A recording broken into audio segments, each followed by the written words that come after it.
1999 foi o último ano do milênio, e mais importante que isso, foi o ano em que o Show do Milhão foi lançado.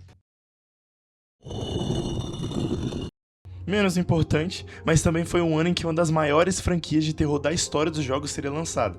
Silent Hill 1, ou só Silent Hill, é um dos jogos de terror mais importantes de todos os tempos. E nesse vídeo eu vim discorrer o porquê desse jogo ser tão importante e influente, não só na bolha de jogos, mas de terror em geral. Mas para entender de Silent Hill, é bom passar rapidinho por um jogo que a maioria nunca deve nem ter ouvido falar.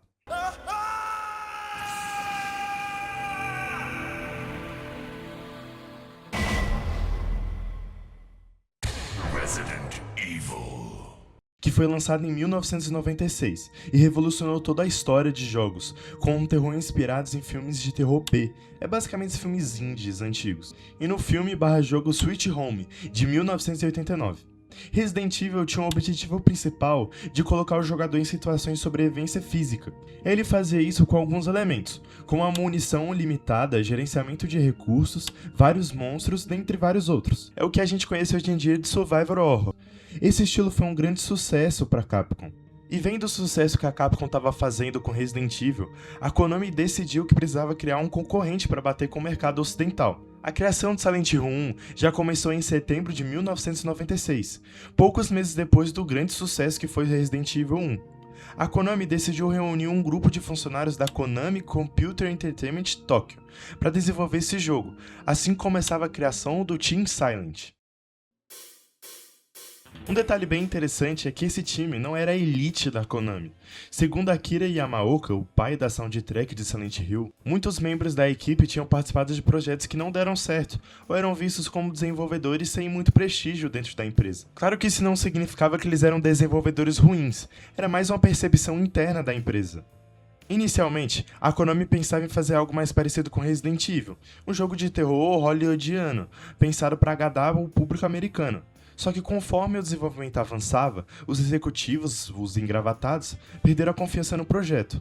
E, incrivelmente, isso foi uma das melhores coisas que poderia ter acontecido, porque como o orçamento não era gigantesco e a empresa já não esperava um grande sucesso, o Team Silent ganhou liberdade para experimentar, com aqueles devs realmente fazendo o jogo que eles queriam. Foi nesse momento em que decidiram abandonar a ideia de se inspirar completamente em Resident Evil e criar alguma coisa nova, uma coisa diferente.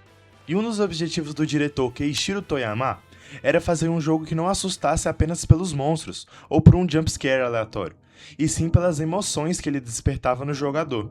Isso pode parecer até algo comum nos dias de hoje, mas naquela época era algo muito diferente. Enquanto a maioria dos jogos de terror colocavam medo naquilo que você conseguia ver, Silent Hill queria que você tivesse medo justamente daquilo que você não conseguia entender, fazendo o jogador entrar no mesmo estado psicológico dos personagens.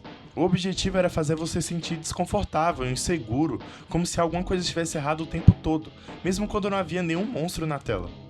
Exatamente esse terror psicológico que diferencia tanto o Silent Hill de outros jogos normais de terror, com o jogo parando de atacar o jogador fisicamente, para começar a atacar a sua percepção, te fazendo se perguntar o que é real, o que é sobrenatural, o que realmente está acontecendo naquela cidade. E essa incerteza que normalmente seria algo ruim é o que faz ser tão interessante. Você não saber como isso tudo começou e a resposta não ser algo lógico e fácil de entender, envolvendo sonhos, simbolismos, cultos, traumas, culpas, isso tudo faz que o jogo se destacar ainda mais. E por mais que Silent Hill tenha esse tipo de terror psicológico incrível, o mais legal é que o jogo também tem sua parte de terror violento e gráfico. Isso acontece quando o jogo tem sua virada para outro mundo. Normalmente, depois de explorar um lugar e chegar no objetivo, na cutscene, o cenário muda de uma parte normal da cidade para outro mundo, literalmente, e que tudo vira enferrujado e acabado. E é aqui que o terror gráfico começa de verdade. Muito mais monstros aparecem, assim como sons bizarros, iluminação avermelhada, paredes de metal, carne e matéria orgânica por toda parte, dentre muitos outros. Tudo isso junto cria uma coisa que Silent Hill tem de incrível, a atmosfera. Ela cria esse vazio de você estar sozinho nessa cidade gigante, que parece completamente abandonada. E se eu te perguntar uma característica marcante dessa atmosfera de Silent Hill, provavelmente você vai dizer na hora que é a linda neblina que esse jogo tem, que passa essa vibe incrível de que você não sabe o que está na sua frente, você não sabe o que esperar. Mas um detalhe que muita gente não sabe é que essa neblina, essa névoa, na verdade não era algo tão proposital assim.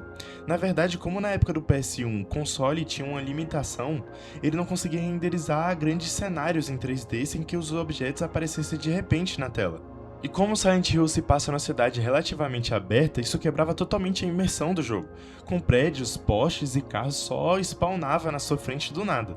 Então a solução foi colocar essa névoa, essa neblina, para que o PS1 tivesse tempo de renderizar o que estava na frente dele. Se você já jogou Minecraft e teve que botar chunks lá embaixo, você vai entender o que eu tô falando, é basicamente a mesma lógica. E é nem preciso falar que essa foi uma das melhores decisões que um jogo já teve, fazendo essa névoa acabar sendo uma das maiores identidades do jogo todo. Mas Silent Hill não é só um jogo que você anda por aí numa cidade abandonada. Claro que também tem um combate. E como seria muito difícil enfrentar os inimigos com a névoa e não conseguindo ver eles, saber que eles estão perto de você, o jogador precisava de alguma ajuda. É aí que entra o rádio e o chiado que ele faz toda vez que tem um inimigo por perto, ajudando a criar essa tensão, até mesmo quando você está em combate. O que é isto? O rádio. O rádio está ligado?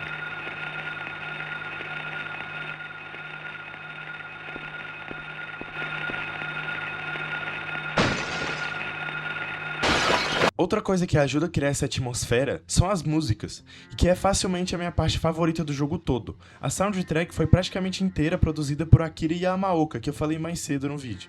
Uma das pessoas mais importantes no desenvolvimento de todos os Silent Hills. Quando pensamos em música de terror, normalmente imaginamos uma orquestra criando tensão ou um susto acompanhado por um som alto. Mas a Yamaoka decidiu seguir outro caminho. Nessa época, a maioria dos jogos de terror usava músicas inspiradas em filmes de suspense. Yamaoka misturou vários estilos para conseguir o som diferente do jogo. Estilos como industrial, ambiente, rock alternativo e até white noise e vários outros. Criando assim essa sonoridade diferente, que é muito importante para a construção da atmosfera desse jogo. Essa ideia de que a música não era para assustar e sim para fazer você entrar mais naquele mundo, te deixando desconfortável, sozinho, triste e perdido, só com a trilha sonora. E depois de tudo isso que eu falei da trilha sonora, é meio contraditório, mas uma das melhores coisas dessa atmosfera é quando não tem trilha sonora. Outra coisa que esse jogo faz de incrível é o silêncio. Na verdade, grande parte do jogo você não escuta música nenhuma, o que é uma ótima escolha de audio design. Normalmente na sua gameplay você só escuta os passos, o vento, o rádio e os barulhos distantes dos monstros. Isso faz com que qualquer pequeno som tenha muito mais impacto. É por isso que quando a trilha sonora finalmente entra, ela parece muito mais pesada e emocionante. Tudo começa quando Harry Mason, um homem comum que estava viajando para a pequena cidade de Silent Hill com sua filha adotiva Cheryl Mason, não essa Cheryl, essa Cheryl. Porém, quando estava chegando perto da cidade, Harry sofre um acidente de carro, após desviar de uma figura misteriosa que apareceu na estrada. Quando acorda, Cheryl desapareceu. Sem entender o que está acontecendo, Harry entra na cidade para procurar por ela. Durante a sua busca, Harry encontra outras pessoas presas na cidade e acaba descobrindo que todos aqueles acontecimentos estão ligados a uma garota chamada Alessa e a um misterioso culto religioso que pode ser a resposta da origem daquele pesadelo. E se tem algo que essa história tem, são personagens bem escritos e profundos.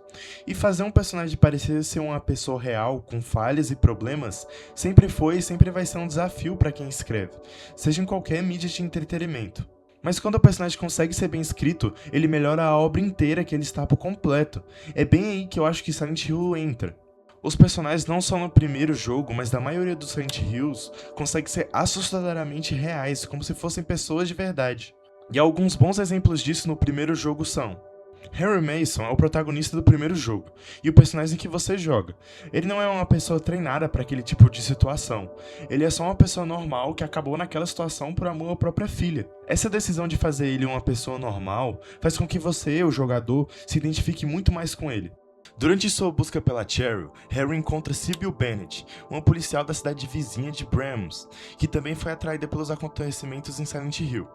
Assim como Harry, ela não entende o que está acontecendo e está tentando encontrar uma resposta em meio a todo esse caos. Sybil representa um olhar mais racional do jogador. Enquanto tudo ao redor dela parece um pesadelo, ela continua tentando entender aquela situação como um problema real. A Sybil é muito importante porque ela não mostra que Silent Hill não afeta apenas o Harry, apenas uma pessoa. A cidade prende qualquer um que acaba envolvido em seus acontecimentos. Outra personagem que talvez seja a mais importante da história é a Alessa Gillespie. Por mais de ser uma das figuras mais misteriosas da franquia e uma das mais profundas, sendo aquela figura misteriosa que faz o Harry bater o carro no começo do jogo, ela também é a menina que você persegue durante todo o jogo. Ela é uma das pessoas que mais tem a ver com o culto, com ele sendo ligado com o abuso que ela sofreu e a manipulação que o culto fez nela, com essa dor transformada em algo sobrenatural. What is it? Still has an unusually high fever. Eyes don't open. Getting a pulse, but just barely breathing. Her skin is all charred. Even when I change the bandages, the blood and pus just start oozing through. Why? What is keeping that child alive? Outra personagem que merece muito destaque é a Lisa Garland, que é outra personagem profunda desse jogo. Ela que foi a enfermeira responsável por cuidar da Alessa durante os anos que ela permaneceu internada no hospital, sendo manipulada pelo culto sem conhecer toda a verdade por trás daquela situação. Ela representa uma parte do jogo de empatia, com as partes do jogo em que ela tá, sendo apenas uma conversa com uma pessoa que parece estar na mesma situação que você. E por último, a Dahlia, a personagem que chega mais perto de ser uma vilã desse jogo. Ela representa muito bem essa parte religiosa que o jogo tem, para ser mais preciso a parte do fanatismo religioso, com ela querendo trazer a vida a um deus usando a Alessa como um receptáculo. E ela é uma das personagens mais interessantes desse jogo, porque os temas que ela aborda não eram tão comuns nessa época quanto são hoje. Um dos motivos porque eu acho que todos esses personagens de Silent Hill que eu falei funcionam tão bem é porque não são muitos. Enquanto normalmente um jogo pode ter vários personagens, aqui em Silent Hill temos por volta de 7 personagens. Isso faz tudo ser mais bem aprofundado e mais bem construído durante o jogo. Outro motivo deles funcionarem tão bem é porque na maioria do tempo de gameplay você tá sozinho, então quando você encontra esses personagens, você se concentra muito mais neles, é como que cada encontro que você tem seja algo importante. Eu acho que depois de tudo que eu falei, fica muito claro que Silent Hill 1 é um jogo muito importante, ainda mais se você ver a tamanha influência que esse jogo teve, não só nos jogos, mas no terror em geral. Ele ajudou a mostrar que terror não precisava ser só ação ou só jumpscare, ele podia vir de um jeito mais psicológico também. Nos dias de hoje isso pode até parecer normal, mas para 1999 isso era relativamente novo. Ele não inventou esse gênero de terror, tanto que Silent Hill tem inspiração de outras obras no cinema, como David Lynch em Twin Peaks e Lost Highway, Adrenaline em Jacob's Ladder, por exemplo, foi uma grande influência para a série. Mas ele com certeza foi um dos que mais popularizou isso nos videogames. Alguns exemplos podem ser Amnésia, Visage, Layers of Fear, The Evil Within, Psygnosis e Alan Wake, se você for contar mais na atmosfera. Esses jogos não são cópias de Silent Hill, são apenas jogos que foram inspirados por ele. Silent Hill 1 é com certeza um dos meus jogos favoritos e um dos melhores jogos que eu já joguei. E poder trazer esse vídeo mostrando o motivo desse jogo ser tão amado por tanta gente, ou por que ele é tão lembrado hoje em dia, ainda mais com esse remake que está sendo produzido pela mesma equipe que fez o remake do 2. É com certeza uma notícia incrível, mas por mais que o remake possa sair, jogar o original desse jogo é uma ótima experiência. Poder ver como uma das melhores franquias de terror de todos os tempos começou é muito interessante. Esse jogo mexe com as suas emoções e consegue fazer você continuar pensando nele mesmo depois de você zerar. E na minha opinião, isso que faz um jogo ser bom do jeito que esse é. Fly me to